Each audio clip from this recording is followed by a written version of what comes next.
ഒരു ഫാമിലിക്ക് ഒരു എമർജൻസി ഫണ്ട് അത് വേണം എന്ന് എല്ലാവർക്കും അറിയാലോ അല്ലേ? അപ്പൊ ഈ എമർജൻസി ഫണ്ട് എങ്ങനെ ബിൽഡ് ചെയ്യാം എന്നുള്ളതിനെ കുറിച്ച് കുറച്ച് ടിപ്സ് പറയട്ടെ. നമ്മൾ സമ്പാദിക്കാൻ തുടങ്ങുമ്പോൾ തന്നെ ആദ്യമേ കുറച്ച് മാറ്റി വെച്ചിട്ട് ഒരു 2 മാസത്തെ നമ്മളുടെ ഒരു ബേസിക് ചെലവിന് വേണ്ട പൈസ വേറെ തന്നെ ഒരു അക്കൗണ്ടിലേക്ക് മാറ്റി വെക്കാം.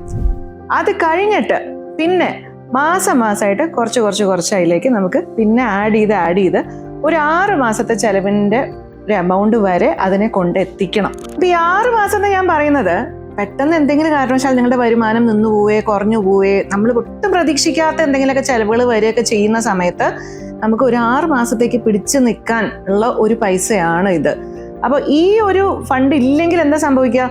നമ്മൾ പെട്ടെന്ന് പോയിട്ട് കടം വാങ്ങും, വലിയ പലിശ നിങ്ങൾ കൊടുക്കും. അപ്പൊ ഈ ഒരു എമർജൻസി ഫണ്ട് എന്ന് പറയുന്നത് ആദ്യത്തെ 2 മാസത്തെ പൈസ എന്ന് പറഞ്ഞല്ലോ, അത് ഒരു SB അക്കൗണ്ടിൽ വെച്ചിട്ട് ഒരു സ്വീപ്പ് ഇൻ ഫെസിലിറ്റി പറ്റിയാൽ എടുക്കാം. അപ്പൊ കുറച്ചും കൂടെ കൂടുതൽ പലിശ കിട്ടും. പിന്നെ മാസമായിട്ട് നിങ്ങൾ മാറ്റി വെക്കുന്നത് ഒന്നുകിൽ റിക്കറിംഗ് ഡെപ്പോസിറ്റ് ആയിട്ട് ബാങ്കിൽ വഴി ചെയ്യാം, അല്ലെങ്കിൽ ഒരു SIP ആയിട്ട് ഡെറ്റ് ഫണ്ടിൽ ചെയ്യാം. പിന്നെ ഒന്നും കൂടെ ഓർമ്മിപ്പിക്കുകയാണ്, എമർജൻസിക്ക് എടുത്തു കഴിഞ്ഞാൽ വീണ്ടും അതിലേക്ക് ഇട്ട് ഇതേ ലെവല് മെയിൻറ്റെയിൻ ചെയ്യണം എന്നുള്ളത് മറക്കരുത് കേട്ടോ.